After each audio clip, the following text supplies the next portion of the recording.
All right, let's dive into something really fundamental, but also something most of us get wrong. Why sometimes our bodies just refuse to listen to our minds when we're stressed out. Oh man, who hasn't heard this one? You're completely overwhelmed, heart's pounding out of your chest, thoughts are going a million miles an hour, and some well-meaning person says, hey, just relax. And if you're like me, that's probably the least helpful thing anyone could say in that moment. And you know what? There's a really good reason for that. It turns out you literally can't just think your way out of that feeling, because that feeling of being completely out of control, well, it's not a thought problem, it's a physiological state your nervous system is in. And that's the big idea we're going to unpack right now. So let's just tear this whole just calm down myth apart, shall we? This idea that getting calm is all about willpower, it goes so much deeper than that. Okay, so here's the term you need to know: nervous system dysregulation. I know, it sounds super technical, but it's actually pretty simple. It just means your body's internal alarm system, your fight, flight, or freeze response, gets stuck in the on position. You get trapped in these loops of either being on high alert or totally shut down.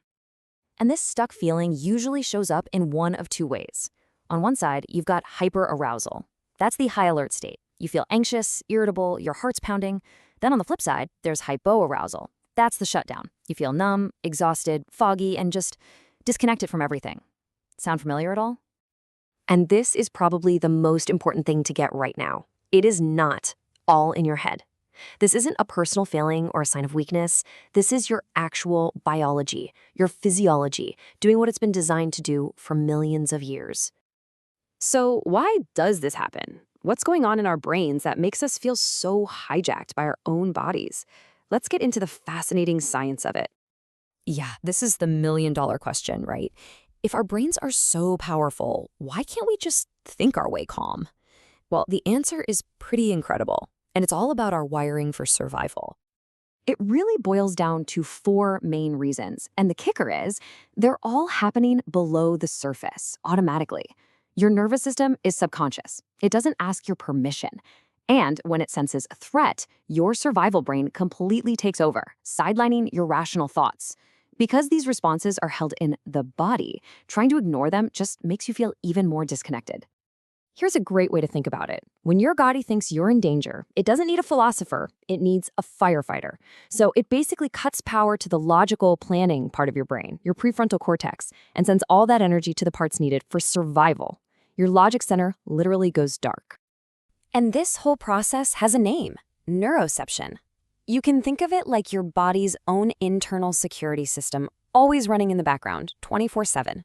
It's constantly scanning your environment and your internal state for cues of safety or danger, long before your conscious mind has even registered what's happening. Okay, so we've talked a lot about the problem, but the good news is, once you understand it, the solution becomes really clear. If the problem is a feeling of danger in the body, then the solution has to start with creating a feeling of safety in the body. Now, pay close attention, because this next part is a total game changer. Seriously, it's not so much about what you do to feel calm, it's about the order in which you do it. This is it. This is the secret. Body first, then mind. You have to speak to your body in its own language, the language of sensation and feeling, before your thinking brain can even get back in the conversation. I love this quote because it just nails it. You can't logic your way into feeling safe when every cell in your body is screaming danger. You have to address the body's alarm first. You have to help it feel safe.